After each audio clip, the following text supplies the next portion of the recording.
When disasters strike, clean water, food, and shelter are three of the most important elements affected.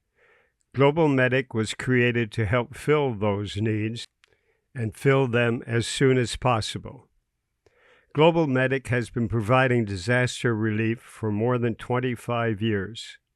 The Canadian-based organization was founded in 1998 by Rahul Singh, a Toronto paramedic.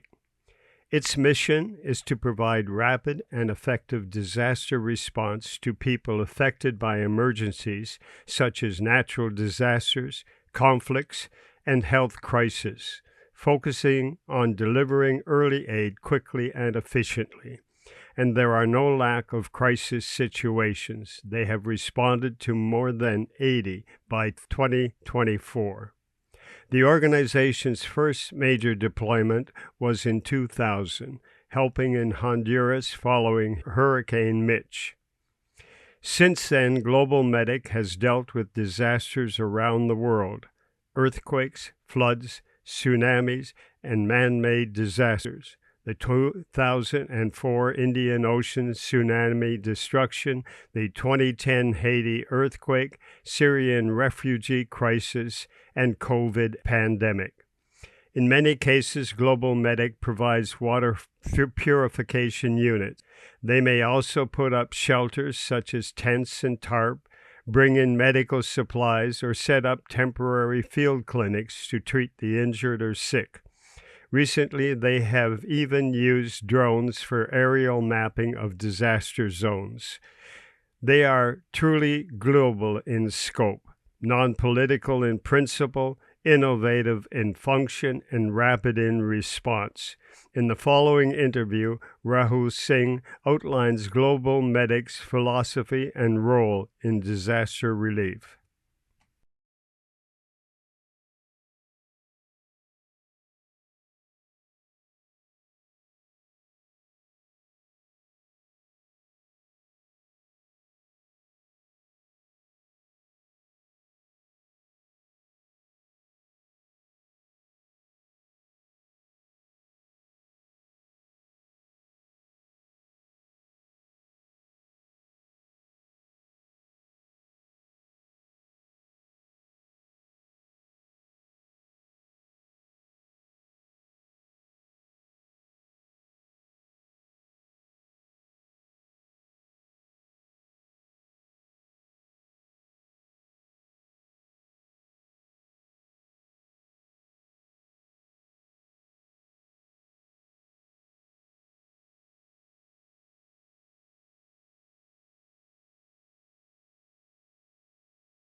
Okay, as we're rolling. Yeah.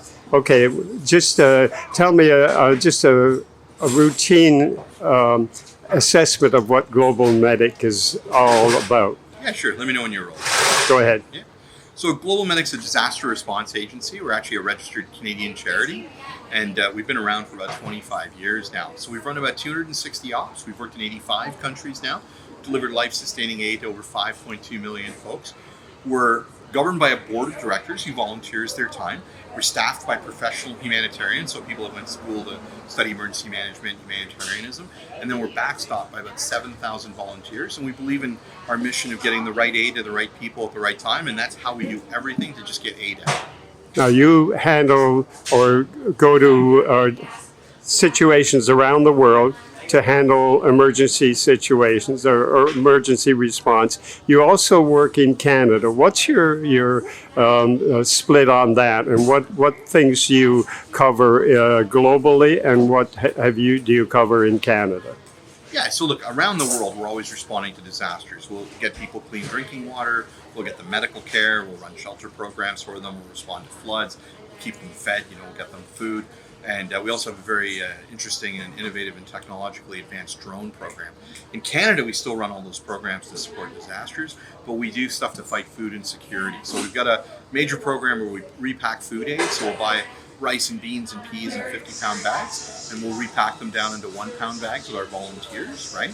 And we also have a vertical farm where we grow microgreens and get them out. So we provide millions of pounds of food every year right out to food banks to help people in need. Now, are you also providing filtered water for indigenous communities? Yeah, so our filtered water program, it's all about getting family emergency kits, which include a point-of-use water purification unit in it, all around the world. The kits in the remote communities and First Nations in Canada are a little bit different. We don't use plastic buckets, we use stainless steel. And then our mechanical filtration would be very similar, the same thing. UV light, carbon, sediment filters that just come in. You think of the Northwest Territory, you think of Inuvik and then Iqaluit when they had their issue. Remember, they got diesel fuel into their tanks. So a lot of people were just kind of purifying like river water or lake water. We were doing that for them while they were emptying out their tanks and trying to re-clean that out. That'd be a mechanical system. If we were to provide families with the stuff directly, it's in a stainless steel bucket as opposed to a plastic bucket.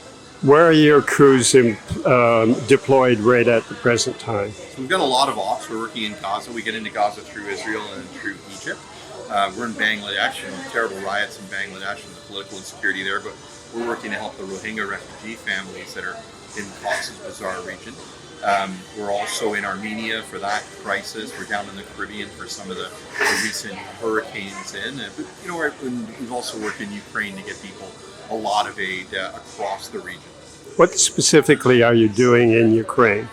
So Ukraine, are you right in Ukraine, or are you on the bordering countries? Yeah, this will be our last question because everybody's coming in.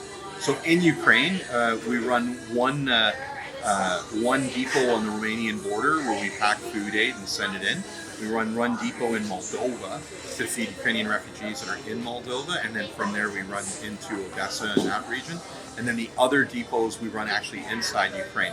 We make food hampers, we provide family emergency kits. So we've done a ton of aid, feed about 50,000 folks on a regular basis in Ukraine. And it's just a matter of ensuring that we've got folks locally hired. So a lot of the women that are displaced, we're giving them jobs to make food hampers and buy in the local market. We give those hampers out to especially the people on the front lines of that conflict. Final question then. What was the function of today? Yeah, so today is a rapid response day training day. We have a lot of volunteers. We have 7,000 folks. They all do different things, right? From serving on our board to coming in and packing aid. There's an elite group that is called our rapid response team that actually go out and oversee the delivery of aid to families in need. So in order to be on that group, you've got to take some online training and then come to an in-person session. Today's the in-person session. We don't do it very often. We do it like once a year. So today we have about 150 folks out sitting in the 6 sessions. And now that they've done that, since they've done our online training, they'll be eligible to be deployed.